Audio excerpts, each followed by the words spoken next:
Welcome to the Work Hard, Play Hard podcast. My name is Rob Murgatroyd, and I'm a former doctor turned lifestyle entrepreneur. Each week, I interview some of the best minds on the planet on the science of achievement and the art of fulfillment. Come take this journey with me. Excuses are over. It's time to live. The reasons I was staying in law school were not good reasons. I did not love the reasons I was doing this all day long. So ultimately, I decided to quit and actually go do something with my life that was fulfilling and didn't feel stressful all the time and made me feel free instead. And I think a new coach has to really learn to be right there in the moment with those people and be empathetic, but also still keep the coaching hat on. And then with that comes the ability to listen to what they're saying and, really important, listen to what they're not saying. I've taken this approach that if you're not in alignment with your heart, your values, which you find emotionally important, yeah, you might see a certain level of success, but it might be at the cost of fulfillment. Okay, before we jump into this interview, I want to invite you to be considered for my 2019 Traveling Mastermind. So go to workhardplayhardmastermind.com and fill out the application, and we'll jump on a call to see if you're a great fit. This year, we'll be in Boston doing lots of cool things like training with Tom Brady's trainer, Alex Guerrero. In the middle of the year, we'll be heading to Monaco doing things like vintage car rides through the French Riviera. And then we're going to wrap the year in Florence, Italy, doing things like truffle hunting and hot air ballooning over Florence. Look, life is all about fulfillment, and I really try and walk the walk. So if you are looking to be part of our tribe of 28 high-achieving entrepreneurs that are in the 6- and 7-figure range, fill out your application at workhardplayhardmastermind.com to be considered. So think of the mastermind as having two parts.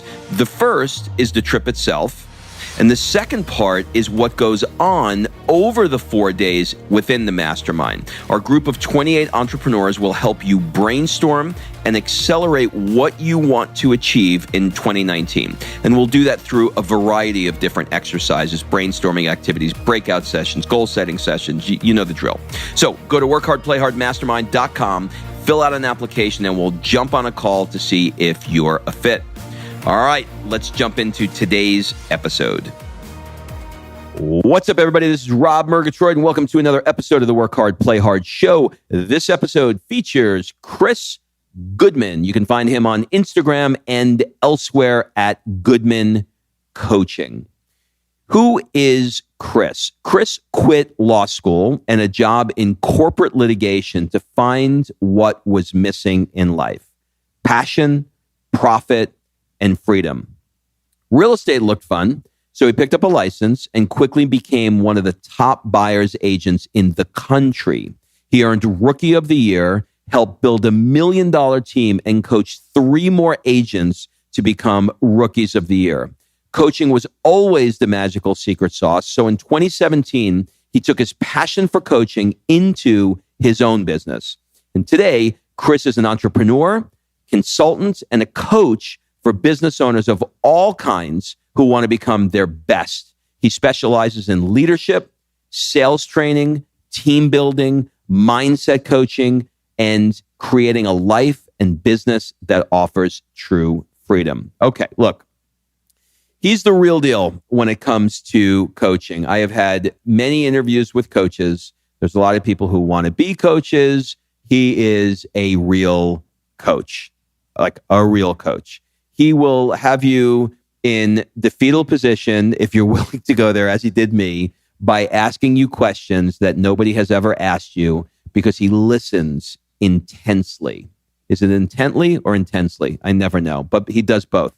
And it's in those asking of the right questions, applying leverage right where it needs to be applied, he allows you to make an answer that allows you to make a change. He's one of the best coaches that I know, and I really think you're going to get a lot out of this interview.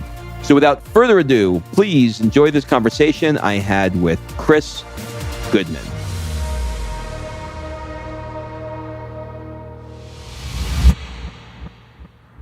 Chris, welcome to the show.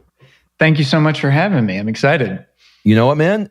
No more excited than me because you are my new bestie coach, and you have taught me so freaking much that I was like, dude, we've got to get you on the podcast because you just have a very refreshing way of looking at life and coaching, et cetera. So I want to share that with the audience, and I think that there's a lot of lessons that we're going to learn today. So I'm really excited. Perfect. Me too. So the show is going to have 3 parts. First, we're going to talk about the science of achievement. And for you, that's going to be about your world of coaching. And then we're going to talk about the art of fulfillment and maybe some things that you're doing in your life these days. I know there's been a lot of changes for you in the area of fulfillment. And then we're going to wrap with some rapid fire questions. Cool? Perfect. Okay. So I think a good starting off point would be to take you back to Southern Indiana. But before we do, I want to point out that I started college the year you were born, which pisses me off. With age comes wisdom, right? Thank you. And gray hair. What do you love and hate about living in Indiana when you did?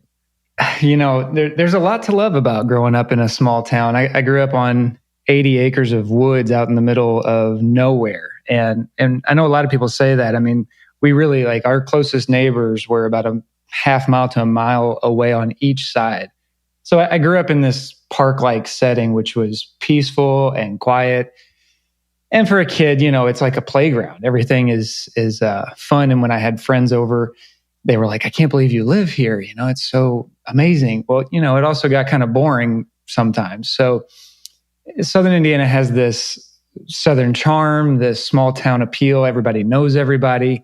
And at a certain point, opportunity starts to get a little smaller, I think, compared to some of these bigger cities, right? So what I loved about it was the familiar, you know, warm, friendly feel of it all the time.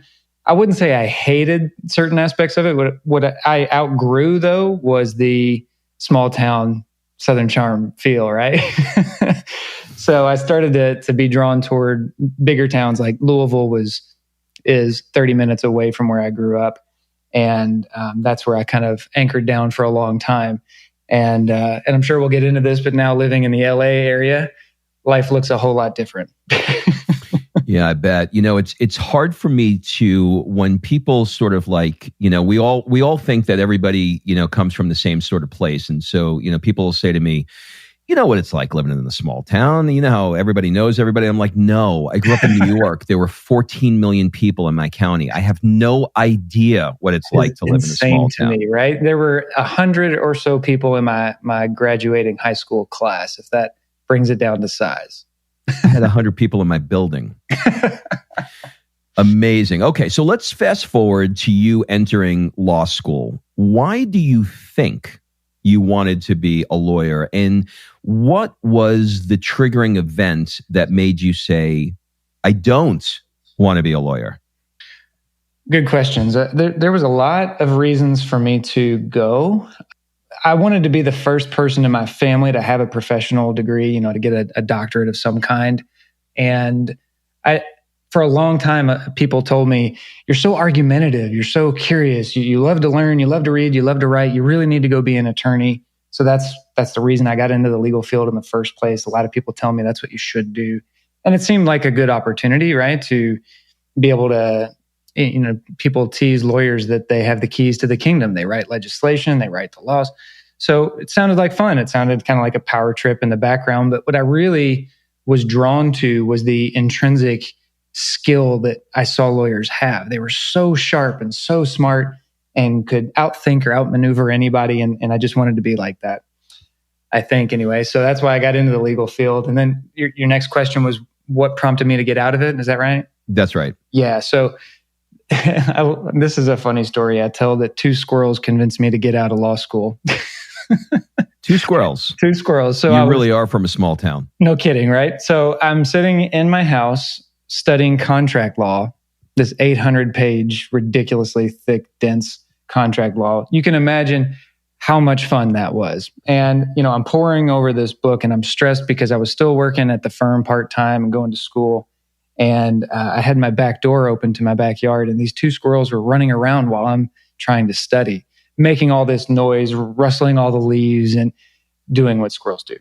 And I got so pissed that they distracted me from my contract law that I got up and I threw the back door open and screamed at them. I don't even remember what I yelled. But it was one of those reckoning moments of, really, dude, you're yelling at squirrels? Like, this is what you're stressed about? Like, come on. And it just kind of washed over me that if I got hit by a bus and died that night or that next day, that would be one of the acts that I finished my life with, yelling at squirrels, because I was that stressed out. And I was cracking up to myself thinking, these are signs, brother, you need to listen to them. So I started paying...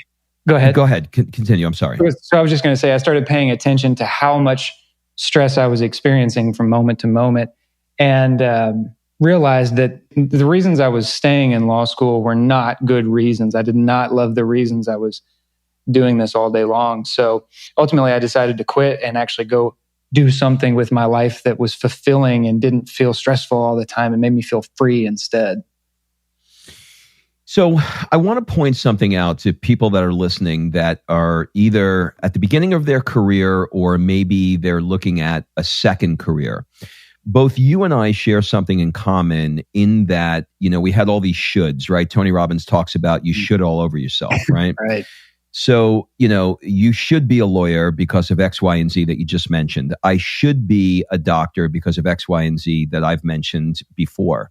And yet we both went into, you didn't officially finish, but we both, sort of stepped into that world for all the wrong reasons. So what advice would you give to people, like I've got a daughter now that, is 20 and I can hear it when I have these conversations with her. She's 21 actually.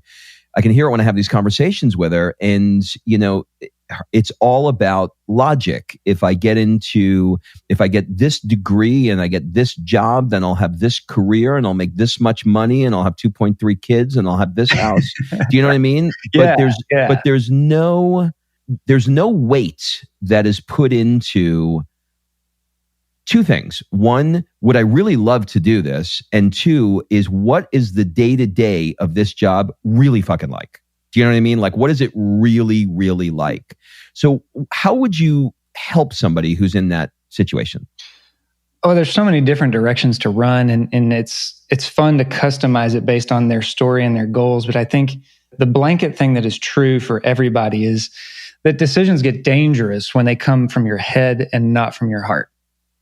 And the people that I've been fortunate enough to spend time around who are thriving in their life and business have learned to make decisions from their heart instead. And I think when we're young, especially, we want to do the right thing. We want to please people. We want to do the smart thing and follow what everybody tells us is a great idea, which is usually what? Go get some kind of degree, then finish up and get another degree. And if you're really smart, you'll get another degree. And instead, I think there is this intuition that fires up. And, you and I were fortunate enough to listen to Preston Smiles talk about this, how there are usually three different voices that we experience these moments in, where the first voice is some kind of higher power, God's voice, the universe's voice, intuition. And it's whispering, saying, you really want to do this. Or if you're fortunate, sometimes it's, you really don't want to do this. And we tend to ignore that first voice and go right into this next voice of rationalizing it. Well, what I really want to do is, I might want to do this thing, but what I feel compelled to do, what I think is the smarter choice is this, and we start rationalizing. And I love how he said this. And then the third voice is fear. And this is where most people get off the rails, right? Well, I can't go be an artist because I won't make any money and I'm afraid that I'll fail out of life. I can't quit law school because if I do, everybody will think I'm an idiot. And we get scared and then we start making decisions from fear and it all collapses like a house of cards.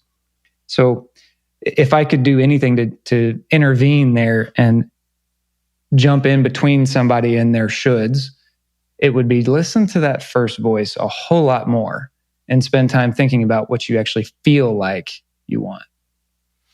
It's great advice. I just did an interview with somebody else that we know, Lariah, who works with the homeless on Skid Row in Los Angeles. And the theme of the interview with her was exactly what you just described, which is her life changed when she started stepping into her heart and not going into her head, which kind of screws me up a little bit, if I'm honest, because And because, of the nature of what you do, I'm going to use this interview as a therapy session. But Perfect. the you got three things, right? You got your head, your heart, and your gut. And I get very confused about which one to listen to because they don't all guide the same way, or have the same answers. One, and two is I've read some of the research that the Heart Math Institute has done about the power of your heart. So maybe you can kind of speak to that general, those general thoughts. Well, before I go down a rabbit hole, let's be a little more specific. What are we addressing? In general, when we're thinking about whether it is a career, a relationship, what to do, next with our lives, what to do with our relationships, we get different inputs that come into us. Some of them are just, let's make a logical decision. Some of them are go with your heart. Some of them is, what does your gut tell you? So with those three areas, if you had to pick one to listen to, which one do you listen to, or do you not think about it that way? I tend to ignore my gut, I guess, because I've learned to lean into that intuition. So I think that comes from your heart. And you mentioned Tony Robbins earlier, right? Kind of the master of keying into emotion as the driver for decisions. We can think logically all day long, but ultimately what's going to make us act is some sort of emotion, some sort of sense of pain if I do this, or pleasure if I do that, right? And we're always going to make those decisions leaning away from pain and toward that pleasure. And if you're in the coaching space, you've heard that a billion times. If you're not in that coaching space and you're listening to this podcast as maybe somebody in business who doesn't have a lot of experience in mindset coaching or what we're talking about, I think that's crucial because your heart tends to ignore the logic of it, right? And says, this is what you really want. The collateral damage is what it is. But if you really want this, nothing else matters. And I use the example a lot of people who are married on their first date. On their first date, they're not necessarily thinking about the logic of this, right? It's just all kinds of emotion, possibility, curiosity, romance, and intrigue. And it's just electric, right? And they're not thinking about, okay, on our next date, we're going to go here. And on our third date, we're going to go here. And by our 10th date, we're going to know if we're serious. And by our 20th date, I can, but they're not planning all that out, right? They're just in the moment feeling that electricity. And these sound like bullshit soft skills to a lot of business owners. Like we sound so tangential and vague right now. But honestly, the most successful business owners I've ever coached have learned how to connect and dial in their heart to their decisions in their business, because that's what fires them up. That's what really gives them energy, right? A logical decision might make them an extra $1 million that year. That's fine. But it won't be as much fun as one that sets their heart on fire. Just taking all that in for a second, because I'm realizing for myself that it's actually, I'm having an aha right now, because in my romantic life, listen, I'm a married man for 15 years now. So, it's not like I'm out there dating, but in the world of relationships, I can completely see what you're talking about, because that's definitely how I navigated that. But in the world of business, that isn't the way I navigated it. I sat down and really, really tried to get super analytical about it. And I think that actually, in many ways, shot me in the foot. So are you sort of describing or ascribing that we should consider looking at business intuitively and not just sort of like, very academically or very digitally or very, linearly? You know what I mean? It sounds so weird, but that's exactly what I'm saying. It's really interesting. Did you struggle with that? Was there a time in your life where you didn't do that? Yeah, absolutely. And that's probably how I learned it, right? I spent 5 years in corporate litigation. I mean, my days were, for the first 2.5 years, bouncing around from courthouse to courthouse in Kentucky, doing research to basically disprove a plaintiff's case against one of our clients. So, just lots of dirty work, lots of research and technical stuff on the legal side. And it was all logic, right? then I got a promotion and started to dig in to even more technical stuff. And I was in charge of what they call electronic discovery, which is, when so-and-so sues Corporation X has to collect every email and every piece of paper that ever involved anything in that case. And I was in charge of that. And it got even more kind of overwhelming on the technical side. So I turned into this sort of logical animal where everything was kind of black and white. And if you've ever met a litigator, they tend to, lean that way to be very black and white. And it's almost like the environment consumed me and started to take my heart out of things, and started to sterilize the emotion that I experienced in life too. And I became this kind of right-brained animal. And that's not where the fun is. Right? Like nobody celebrates a Christmas morning or a birthday in a logical manner, right? So I started to feel that and realize like, man, if I'm going to have a very full, deep, meaningful, free, happy life, it can't just be about the logic. And my supervisor at the time, if she listens to this, she'll crack up. She called me Luke Skywalker because she's like, you're the different one in this group. You're the one who is actually heart-centered, and you could turn this whole thing around. You could save everything. So I started to kind of pay attention to where my heart was taking me, which was right out of the law. It was not filling me up, or as people say, was not filling my cup. I was going to say, so that was around 2013. Is that right? That was, yes. I started law school in 2011. By 2012, realized that law school wasn't right. And by the middle of 2012, started getting my real estate license, I think, or something like it. Well, you did really well in that world. You sold 115 homes, $20 million in real estate. To what do you attribute that level of success so fast and so young?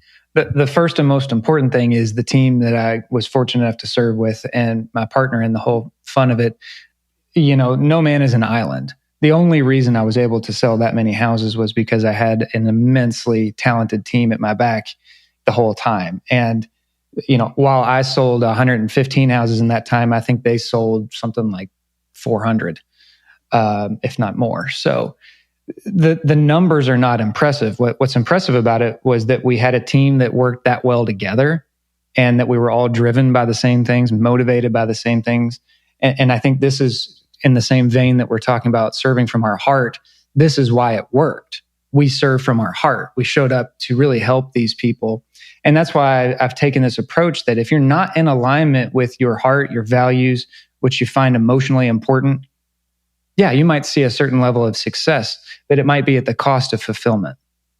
And, this team really helped me realize there's so much more to business than just turning deals and turning dollars. I was in the personal growth and coaching space before I even got into the legal field, and then kind of got out of it for a while in the legal field and got back into it in real estate, got into coaching, and then started coaching and training our team and, new agents that came on the team. And that's how it all kind of snowballed into this coaching business. But ultimately it was we hear the term servant leader or heart-centered leader. I mean, that's exactly who I was with all day long. And that's what helped shape me. Okay. So in 2017, you decided that you were going to go all in on coaching officially. That's right. How would you describe what a coach does? I know you and I have had some conversations offline about this, and it gets a little muddy, but how would you personally describe what a coach does? Oh man, that's such a good question. So I think in English, the term coach is completely inadequate, because I've been on a plane and I've just, in my world, said I'm a coach, and I knew exactly what I meant. And the other person heard I'm a basketball coach or a baseball coach. They're like, oh, you're kind of a short dude. What do you coach? And so I started, telling people I'm a mindset coach, because that seemed to be a little more adequate. And that actually confused people even worse. So here's the way I break it out now. A coach can mean many things, but to me, in my line of work anyway, particularly, a coach is somebody who draws out answers from the person we're working with. We're not necessarily giving advice. We're not necessarily mentoring them. we're not exactly teaching them. We're actually drawing this out in a way of self-discovery. So this is sort of the ancient, form of coaching, like the Eastern form of like spiritual coaching almost. And nowadays it's thrown around very loosely, and a coach might be a mentor or a consultant or a teacher or somebody who's teaching a seminar for a half an hour might be called a coach. So just to kind of button it up, right? My line of coaching is not so much about what I know, it's about what I draw out of the other person and how I engage them and make them feel like they need to go tackle this thing right now to hit their goals. And other coaches might lean more into the mentoring role, which is totally fine. I think it's just a matter of call a spade a spade. If you're going to mentor people, say it's coaching with a side of mentorship or something. Does that answer the question adequately? It does answer the question, and that is exactly you. I feel like Woody Allen when I talk to you sometimes, and I feel like I'm like lying on the therapist couch because it's a little when you have your coaching hat on, there's a very different cadence to the conversation, and the cadence is really questions that are followed by me squeezing my asshole a little too tight and not knowing how to answer it, and then getting the next question and starting to sweat a little bit in my palms. And it's a really weird way of communicating, if I'm honest. But in the end, the decision that I make is never coming from you. It's always coming from me. And it strangely and remarkably feels like it's exactly the right thing to do. And I suppose it's because it's coming from my higher self. God, I love that. Thank you so much. That is what fills me up and what I love to do. Because was it the asshole part that got you? It actually wasn't, surprisingly. Yeah.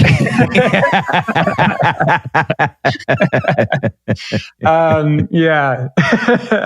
But this is the fun part of that type of coaching, right? Like and I think we've joked about that. It has almost nothing to do with what I know. It just has to do with what you discover in that conversation.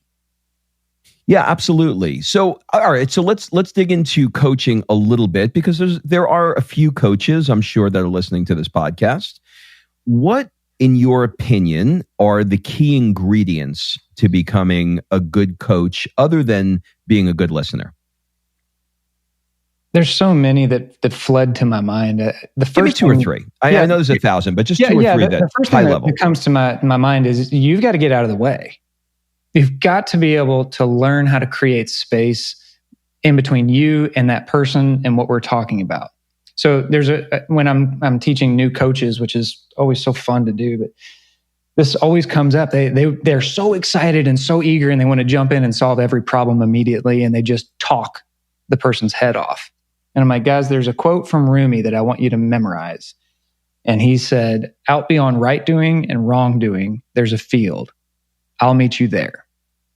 And that's where we want to take clients, right? Is this space beyond, here's what I think you need to do, and this space beyond, I'm so stuck, I have no idea what to do. Just tell me what to do to fix my problem right now and just solve it for me. We want to take it all beyond that into this kind of neutral third field. And if you're in a relationship, by the way, this is where you want to take every argument. Well, speak to that a little bit, because there's a lot of people with shitty relationships listening. So go ahead. Fair, totally fair. My fiance and I were both life and business coaches. So you can only imagine how much coaching is going on in our household on any given day. And, when inevitably some sort of frustration or argument pops up, like we'll even joke, we'll be like, we're not on the third field, because you can bring so much passion and energy about why your story and your version is right to that argument. And the other person's going to match it immediately, right? With that much fire too. So to diffuse the entire situation, especially if you're a coach, you have a responsibility to put it in neutral, because it's really hard to engage your brain and create something to make a decision from a new place if you're so fired up you can't even think about that new place. Does that make sense? Kind of. So maybe you can come at it from another way. Let me see if I can make it a little more accessible. The the new coach wants to get in there and say, here's what I think you got to do. You got to do X, Y, and Z, and just overwhelms the client with options and peppers them with too much.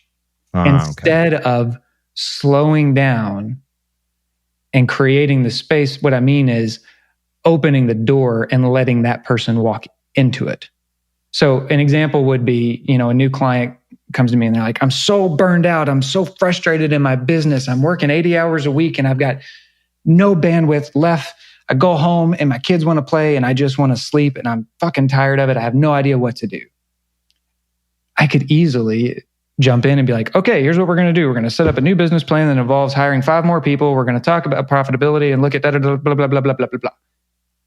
Instead of going the other way and saying, well, what do you want to do? And shutting up. So new coaches have a real hard time keeping their mouth shut. Right? Frankly, I think new anything has a hard time keeping their mouth shut. I can remember as a chiropractor, the person would come in with back pain and I'd give them the history of anatomy and physiology. Do you know what I mean? And towards the end of my career, I was like, I have very little time. Just lie on the table and let me fix your problem.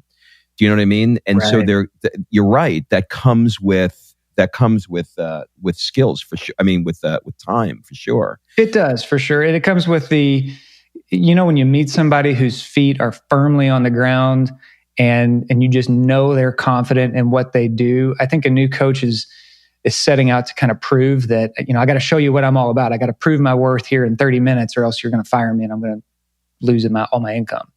Yeah, I think you're right. What would you say, other than talking too much and wanting to put somebody, wanting to tell people what to do? What are the most common other rookie mistakes that new coaches make? I think the 2 things that come straight to mind are being present, meaning not thinking about what you're going to say next and not thinking about the past of trying to necessarily diagnose somebody. Because I want to be clear, I'm not a psychologist or psychiatrist, and by trade, I am more lawyer than therapist. And I've learned to listen and not project myself into the future. So in other words, not just waiting for my turn to talk. So I think presence and really learning how to be in that moment with that person. And like we learned the other night, not to judge that moment, how to look at your thoughts and not judge them and look at the circumstance or the problem they're experiencing and not judge that as well. So presence is a practice, right? And I think a new coach has to really learn to be right there in the moment with those people and be empathetic, but also still keep the coaching hat on. And then with that comes the ability to listen to what they're saying and really importantly, listen to what they're not saying, right? That is really interesting. So you're saying that be in the moment with them. Don't be thinking about what you want to say next. And by being in the moment with them, what you're really saying is empathetically be there with them. So feel what they're feeling. That's right. Is that right? Yes. And to an extent, not to get wrapped up in their story, right? Not to, and for anybody who's listening that doesn't hear that term a lot, a story in our world is like an excuse, right? Like client might come to the table with, I know I was supposed to do this thing I committed to, but I got really busy and I got 57 emails and the kids had, practice and I had to take them. So, I'm sorry I didn't get that done. The coach's role there sounds kind of mean, but not to buy that story. Because as soon as we do, we take all their power away. So we can sit there in that moment with them and not judge it and say, well, you did it or you didn't. And in this case, you did not. And there's no judgment on that, but we really need to look at why you did not do that. Because that's why you need coaching. Because that's what's keeping you from your goals. And see, they didn't say any of that, right? That's what I mean by listening to what they're saying and what they're not saying. So to jump in there, and this is, I love it when people call it a tap dance, because it is an art a little bit. We're not judging them. We're listening to what they're saying, what they're not saying. We're calling out their bullshit and saying, look, this is what it is and why you hired me. Is it okay if we cast this out into the light so we can deal with it? And then, like I said, at the same time, keeping it in neutral so that person doesn't feel defensive. And so to answer your question earlier about what does a new coach need to do or what's something that a common mistake, they don't get permission, right? So in other words, if I were going to call that person out about not hitting their goal, I would say, is it okay if we talk about this? Are you open to some coaching on this? Are you willing to let me draw this out of you? But isn't that implied in the agreement when you do a coaching call with somebody? It's implied, but you hit a nerve sometimes when you jump in there without actually getting that permission. Now, if you're... Oh, I got it. So you're trying to diffuse the defensive-ness. Yeah. Now, if I, like my clients who've been with me for a year or two, I don't have to do that as much because we're knee deep in rapport, right? But if we're not, and this is where if you're listening and you run a team of people, this is where you might have to look at how you're managing them or how you're leading them, because the classic high-powered manager comes in and says, here's what you're going to do, da da da da da, or here's what I want to see, X, Y, and Z. Instead of, hey, can we talk about this for a second? You're really, really good at this. I've been on the other end of this. I mean, we're having a conversation now, so people don't get to see your Freud. You're in a Freud coming out, but you really are great at this. How do you approach your first phone call you have with a coaching client? Well, there's in my world, pre-framing, framing, and post-framing. So in other words, before I get on the phone with somebody, I want to set that call up for success. And I want to set that up to where they're going to get the most out of that 45 minutes or an hour, sometimes 2 hours, right off the bat. So I send them a quick application, and the answers are really strategic because the way they answer them helps me get to know what they're all about. So for instance, there's a question in there. It literally says, briefly describe yourself to me. Super simple, right? The language they use in their personal description will tell me almost everything I need to know about what they're bringing to the table. And I don't want to get sidetracked. What was your question exactly? No. Stay with that. I want to keep going with that question on the application, because what's interesting to me about the question is that you're looking to hear how they perceive themselves. Is that right? Exactly. So if they tell me I'm a family man who has just gotten away from what's important because my business has taken off, but I have no time left in the day for anything, and I feel tremendous pressure to provide for my family, but I just can't keep going anymore, and now I'm worried about what's going to happen. Right? Like now I can almost feel the stress and anxiety that he's experiencing. So my job is to figure out what's on the other side of that. In other words, identify the gap between where he is right now and where he really, really wants to be.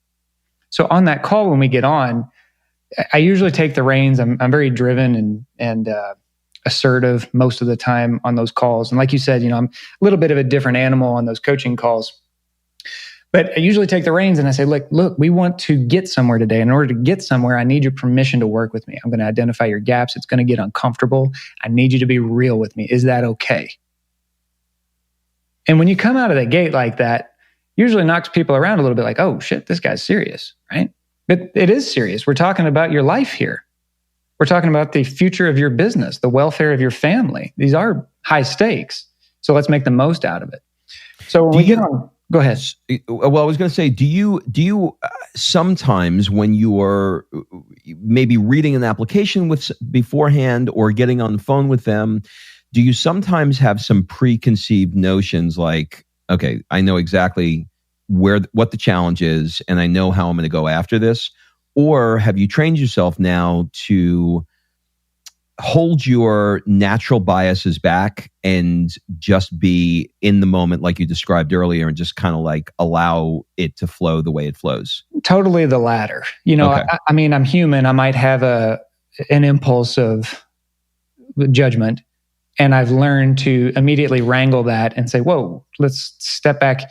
The phrase is stay in curiosity, right? Because if I'm curious, I can't judge you. If I'm wondering why this is showing up, I don't have any judgment why it's there. It's just, I just want to get to the bottom of it, right? So I've really learned to, and actually I got to credit Chris Harder for this because he was one of the first people who's like, I asked him what changed everything for him, one of my favorite questions for kind of celebrity people. And he said it was when he learned to let go of judgment. So I've learned to really, really, really not just like say that and then go judge people like in my thoughts, like to really let go of all judgment. Now, like I said, I have triggers and I have like things in my personal life that if somebody tells me they did, I'm like, oh, you're a dick, But then I have to wrangle that immediately. So yeah, in these conversations, I look for certain cues, and really what I'm looking for is a pattern over and over and over and over again. Because if we've got that pattern and we can demonstrate it, we can say there's probably something here we need to look at. What was your biggest challenge or hurdle that you had to overcome personally to be a better coach? Easily my divorce.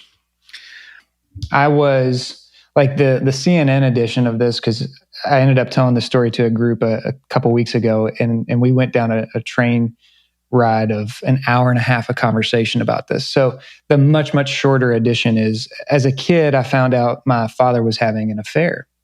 And I thought, if I bring this to the light, I'm going to destroy my entire family. I'm one of 4 kids. My parents have been married for 25 years, and I didn't want to be the one to destroy the family. So in confidence, I tell my brother and learn that this isn't the first time this has happened. And when he was a kid, he found out something similar and had to be quiet about it. And it really made him angry.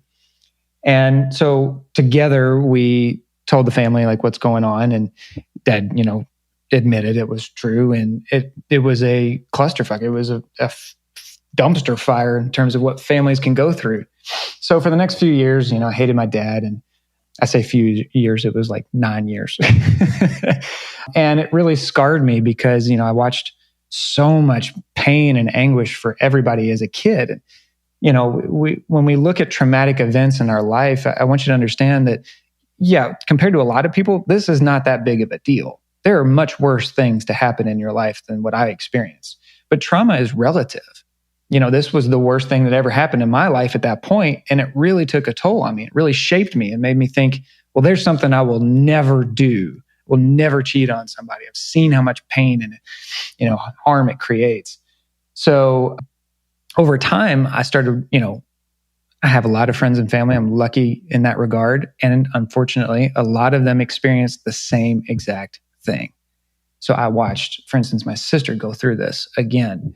And it just brought up everything over again. And it's like, why do people do this? This is like the worst thing that somebody can do to their loved one, to their partner. So it just kind of was this monkey on my back. Like, I think everybody's got their kryptonite, right? So started dating in college and everything, and got real serious with this woman, and turned out, I was going to be the guy that didn't get cheated on, or I didn't cheat on anybody. I was going to have that relationship. So for everybody that knew us, we were like the poster couple, the power couple, right? It's like, these kids have it figured out. They're so in love. Everything is so awesome. And you can probably tell where the story is going. Not really, because it can go a couple of different ways. Who cheated on who? She cheated on me. She cheated on you. Okay. Yeah. So do you believe that there was that you attracted that in your life because you were, to use the Tony Robbins metaphor, you were coming around the track looking at the guardrail saying, don't hit the guardrail? I really can't say I didn't. There's no way I can't say I didn't do that, because I was overcompensating in so many ways to make sure she was happy. I was never needy or anything like that, but I was so accommodating that she just got really comfortable, I think. And there wasn't that like chase feel anymore. And there's no way I can speak for her. We haven't spoken since we got divorced. So I have no idea in the long run, all the whys and all the hows. But I do know that it was the worst thing that I could have gone through. And in hindsight, it was one of the greatest gifts that could have been given to me. Yeah, because you got hot mango now. That's right. I wouldn't. And honestly, this is the crazy thing I've learned from it, is to see his fiance is named Lindsay Mango, and she's a supermodel and just a bundle of energy and love and a wonderful human being, and everybody should get to know her. Thanks for that, man. I appreciate that. Yeah, and that's all true. She's pure light. It's impossible to answer the question I'm about to ask you completely or accurately, but do you believe that if you had a coach at that time, that you would have, quote, prevented that cheating from happening because you would have had more self-awareness about what was going on? Because, look, cheating is one of those things where It's not this. I think it's very often misunderstood that somebody's just trying to deliberately hurt you. There's something going on with them. There's something going on with the relationship, right? So, do you think a coach would have helped you? Well, in a way, I had a coach. I was in a mindset and sales coaching class that went on once a week, like all day Mondays. And this was the second or third time I was taking that class. And it's very heavy on mindset. So I had a coach. And this is for anybody who is at a hard point in their life. This is what I want you to kind of latch onto, that there was no way, no matter what I did, I don't think it would have mattered, because her reality was so ugly at the time. She had made up this story that I didn't care about her, and that all the things I was doing were to chase dollars and I was all about money, when that was not at all true. I mean, I was driven, but I wasn't driven by money. I just, whatever. At the end of the day, what I'm saying though is the course was set, and we even talked about it, a couple times before our divorce was final, that she said in so many words, it wouldn't have mattered what you did. I was going to do this. So I don't think a coach could have preempted that. And in fairness, a couple friends were like, man, you guys are she was really into triathlons, and I'm not a triathlete. I love being active and outdoors, but running, biking, and swimming are pretty much the three things I don't want to do. And, so I wasn't doing much, if any of that, with her, and she was training for triathlons constantly. So my friends were like, man, you guys are spending a lot of time apart. Is it okay? I'm like, yeah, everything's fine. We're just kind of in our lanes for a season. It's not a big deal. And a coach probably would have asked the same things. And also, in fairness, I saw some patterns popping up, and I was starting to grow my coaching acumen. So I was asking questions like, can we get into counseling? Because it doesn't seem like things are right. We were getting into fights and I was sleeping on the couch, and I was like, this has never happened before in our relationship. What is going on? She was explosive. I would say one thing and boom, it would just trigger a huge fight. And I was doing what I've seen a lot of guys in business do, buffering with business. Buffering meaning, instead of getting in here and fixing it, I would just go back to work, sell a house or two, right? It's a lot better than going home and getting yelled at. So it started, this course was kind of set in motion. And this is why we start coaching calls with that question of, what do you really want? Because you're going to move in line and in alignment with that, right? She didn't want to repair the relationship, and it wouldn't have mattered what a coach told me to do. This is really, really interesting. How are things different for you now in your relationship, and what did you do to heal? You mentioned therapy. So the therapy, I'm sure, quote unquote, healed some of the, the initial scarring and helped you sort of like navigate maybe, your side of that street. But how are you different in this relationship, and how do you avoid repeating the same pattern? Well, even my therapist was like, you are accelerated. Everything you do, you want to do like the best way possible in the shortest amount of time. She's like, and we had a good relationship at the time, right? So she could kind of call me out on that. And she's like, how did this affect your relationship? And I said, well, I really took my time thinking this was the right woman. So I don't think I rushed things, but I learned that I was kind of a control freak. And the weird thing is, the way I showed up in my relationship, I wasn't controlling. I wasn't jealous.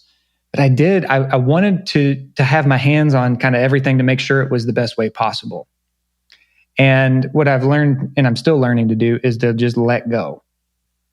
And when I let go the most, the best things in my life pop up. So after I got out of therapy, I think I'd only took like 10 or 15 sessions.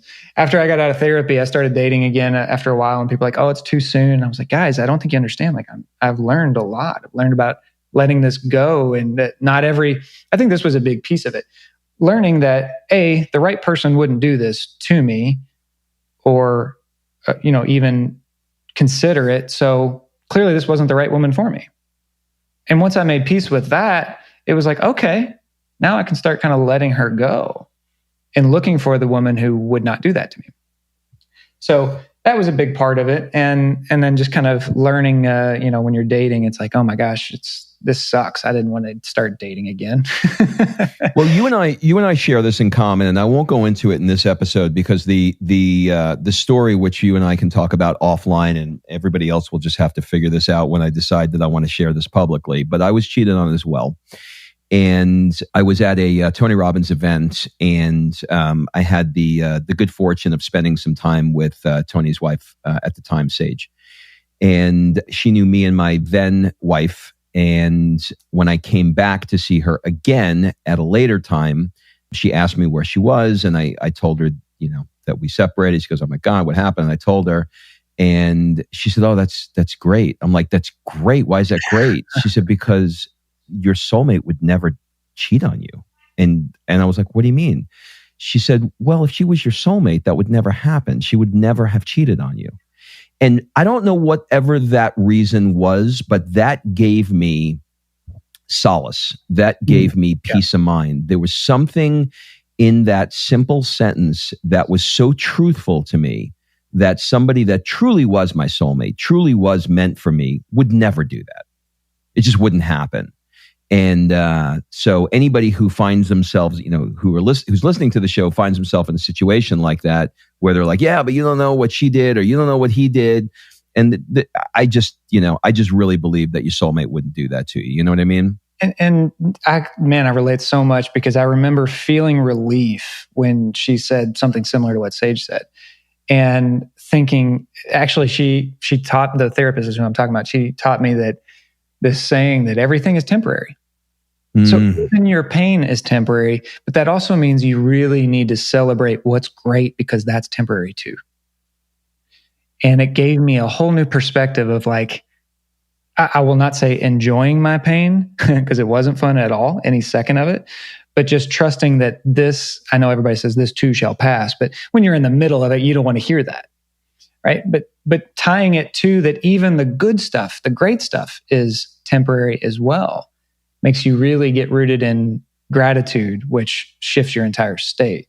So I knew this was going to happen, that I was going to run out of time for you. And I've gotten to 50% of what I wanted to ask you. So that's okay. We'll have to save that for a round two.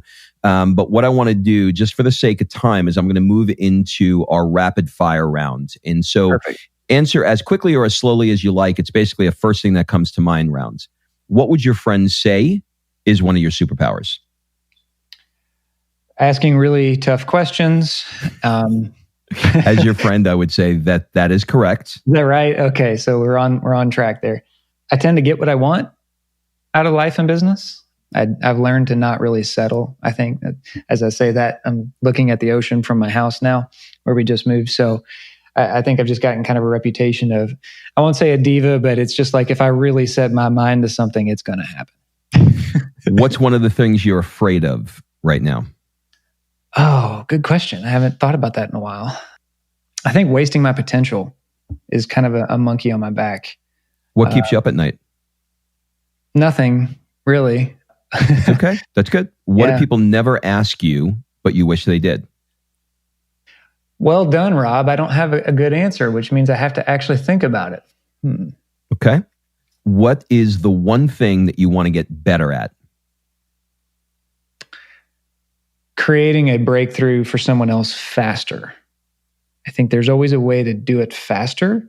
And if I can close their gap in 15 minutes instead of 50, I want to know how to do that.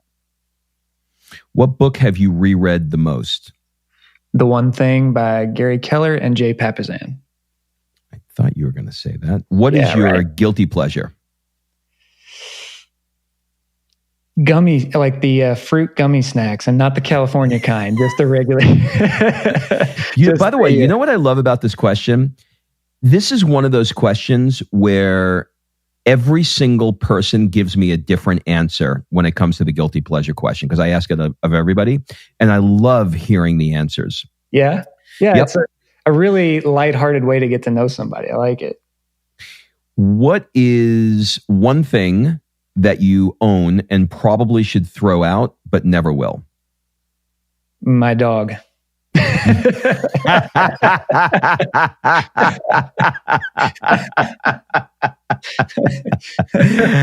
Oh, I usually hear a stuffed animal. Wow. Right. Okay. If you had to give a TED talk, not actually a real animal, I just actually put two and two together there. If you had to give a TED talk on nothing that you're known for, nothing that you speak about, so we're taking coaching off the table, real estate off the table, law off the table, it could be on anything that you have a passion for, what would it be? I think, and probably because you and I have talked about this, the fun of tasting new and exotic foods and drinks. I think there is something dynamic that happens in your brain that connects your whole body and physical self to tasting something really tremendous, whether it's a bourbon or a wine or a new type of sushi or something like that. I think it's definitely a hobby of mine, and it's just so much fun to kind of play in. All right, last question. We're going to change things up a little bit. What one question would you like to ask me? If you could dissolve all of your fear and stress, what bold decision would you make today? The answer that I don't want to say, so I'm going to say it, is open my heart more.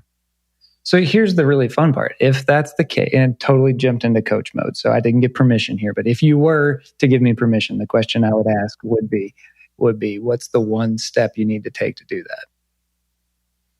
To be conscious of it.